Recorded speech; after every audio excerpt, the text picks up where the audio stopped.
C'est un vibrant hommage qui a été rendu au feu général Lamine Cissé.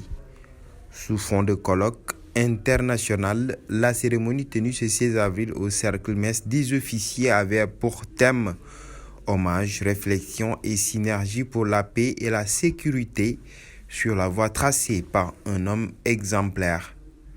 Anciens collaborateurs, compagnons et amis du défunt général témoignent. Je suis très satisfait que pour Lamine Cissé, c'est un homme exceptionnel. Nous, on a fait la cour du lycée Van Vollenhoven ensemble et il est venu de Saint-Louis, je crois qu'il était au collège. Et comme beaucoup de gens du lycée Faidherbe sont venus nous trouver au lycée Van Vollenhoven. Et il était notre capitaine d'équipe. Il est resté avec nous jusqu'au bac à Matelem. Il a choisi l'armée, nous on a choisi notre voie. Mais en tout cas, il le mérite très amplement. C'est un homme exceptionnel. Sa disparition est une perte. Je l'ai toujours vécu comme ça. Mais aujourd'hui, nous tirons des leçons de ce qu'il nous a appris. C'est-à-dire que, d'abord, il y a une interdépendance entre la paix, la sécurité, la démocratie et les droits humains et le développement. C'est très fort. Et je comprends que la thématique de ce colloque porte sur ça. On ne peut pas avoir de développement sans la paix et la sécurité. On ne peut pas avoir de démocratie sans la paix et la sécurité. Les droits humains ne sauraient être respectés sans démocratie, développement et paix. Il l'avait compris.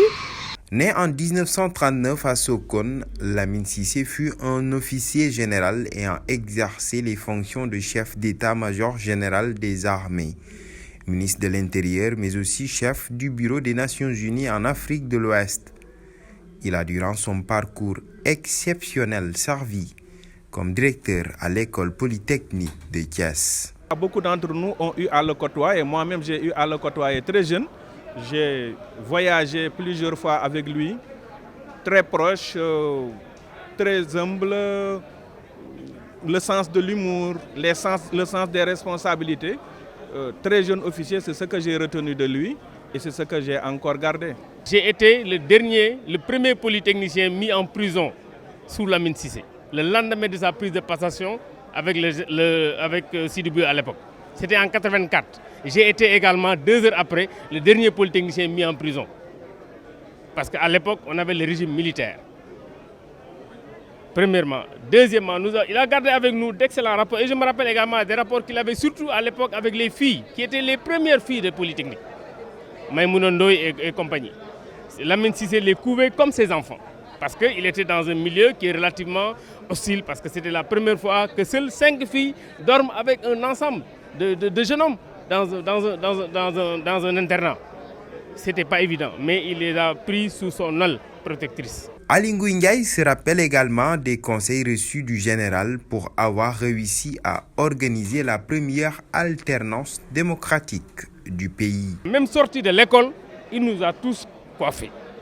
Il a été notre mentor. Et la dernière réunion que j'ai eue avec lui, c'était quand je préparais en tant que ministre de l'Intérieur les élections de 2019. J'ai fait appel aux anciens ministres de l'Intérieur qui ont organisé des élections.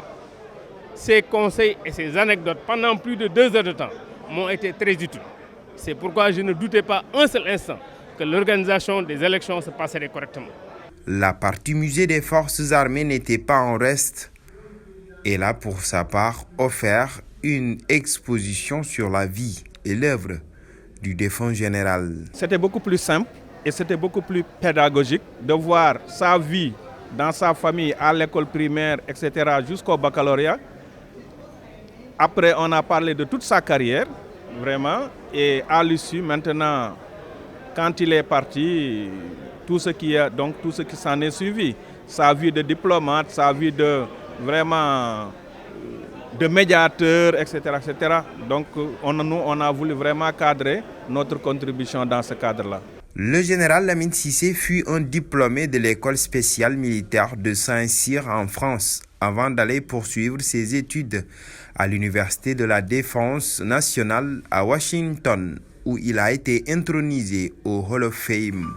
Il a de son vécu reçu le Grand Croix de l'Ordre national du Lion, le Grand Croix de l'Ordre du Mérite, l'Officier de la Légion d'honneur de la France, le Grand Officier de l'Ordre du Mérite de la France, le Grand Officier de l'Ordre souverain militaire de Malte et l'Officier de l'Ordre national du Nigeria. Le 19 avril prochain marquera l'anniversaire de sa disparition.